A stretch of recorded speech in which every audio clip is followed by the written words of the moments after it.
तो ये है विष्णु पुराण चतुर्थ अंश 12वां अध्याय, यदु पुत्र का कौष्ट का वंश। तो आज हम इसके बारे में चर्चा करेंगे। सनातन धर्म की गहराइयों में जब हम उतरते हैं तो हमें ये कथाएं मिलती हैं जो केवल अतीत का इतिहास नहीं बल्कि वर्तमान और भविष्य का भी मार्गदर्शन करती है। श्री विष्णु महापुराण में वर्णित यदु वंश की कथा केवल एक राजवंश की वंशावली नहीं बल्कि एक ऐसा वृत्तांत है जिसमें धर्म, कर्तव्य और प्रेम, त्याग और भगवान की महिमा छुपी हुई है। तो आज हम आपके लिए लेकर आए हैं श्री विष्णु पुराण चतुर्थ अंश के 12वें अध्याय की कथा, यदु पुत्रों का कौष्ट का वंश। यह कथा उन वंशों की है जिन्होंने भारत के गौरवशाली इतिहास में अपनी अमिट छाप छोड़ी। यही वह वंश है जिसमें समय भगवान श्री कृष्ण का जन्म हुआ। तो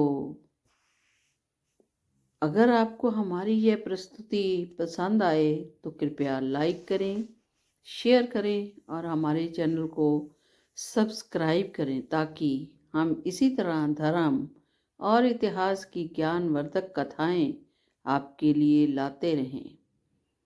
तो चलिए आज हम इस पावन कथा का शुभ आरंभ करते हैं। तो प्राचीन काल की बात है। चंद्रवंश के प्रतापी राजा याति के 2 प्रमुख पुत्र हुए, यदु और तुर्वस। याति ने अपने राज्य का उत्तराधिकार तुर्वस को दिया और यदु को उससे वंचित कर दिया। लेकिन विधि का विधान देखिए, समय के साथ यदु वंश ही अधिक प्रसिद्ध हुआ और इससे ही आगे चलकर भगवान श्री कृष्ण का इसमें जन्म हुआ।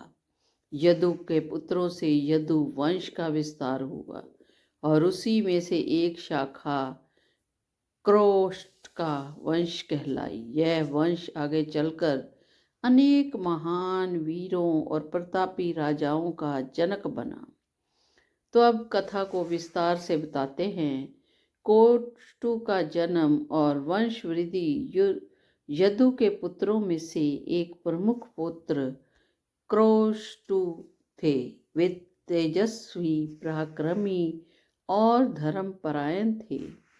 कौष्टु ने से आगे कई शाखाएं उत्पन्न हुई जिनमें से प्रत्येक ने धर्म और पराक्रम की अनूठी मिसालें कायम की। कौष्टु के वंशज और प्रसिद्ध राजा। कौष्टु के वंशजों में वृषण, अंधक और भोज जैसे प्रमुख कुल आए। इन कुलों ने यदु वंश की प्रतिष्ठा को और अधिक बढ़ाया। ऋषि वंश से ही आगे चलकर भगवान श्री कृष्ण का जन्म हुआ जो समय नारायण के अवतार थे।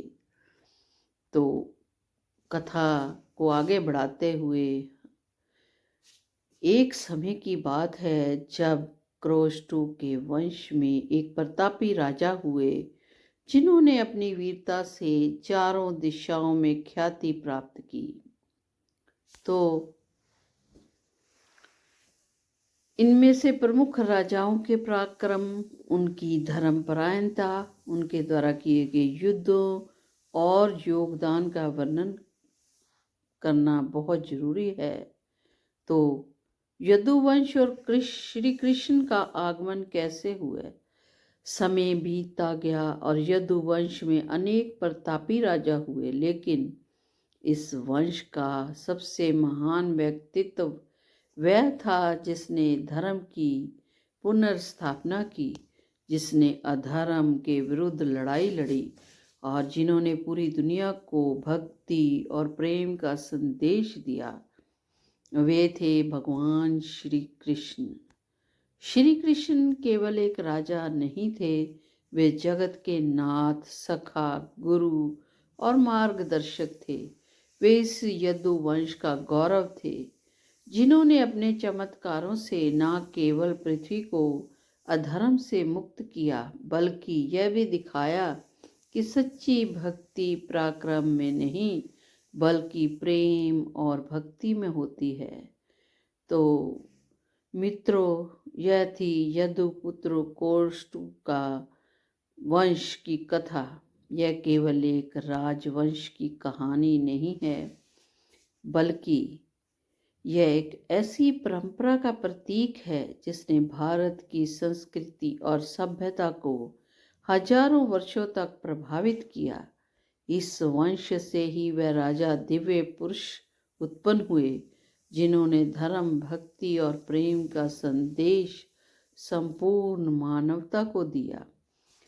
तो अगर आपको हमारी ये कथा पसंद आई हो तो कृपया लाइक करें, शेयर करें और हमारे चैनल को सब्सक्राइब करें ताकि हम इसी तरह आपको प्राचीन ग्रंथों की दिव्य कथाएं सुनाते रहें। तो इसी शुभकामनाओं के साथ फिर मिलेंगे एक नई कथा, एक नए प्रसंग के साथ। तब तक के लिए जय श्री कृष्ण, जय श्री कृष्ण, जय श्री कृष्ण।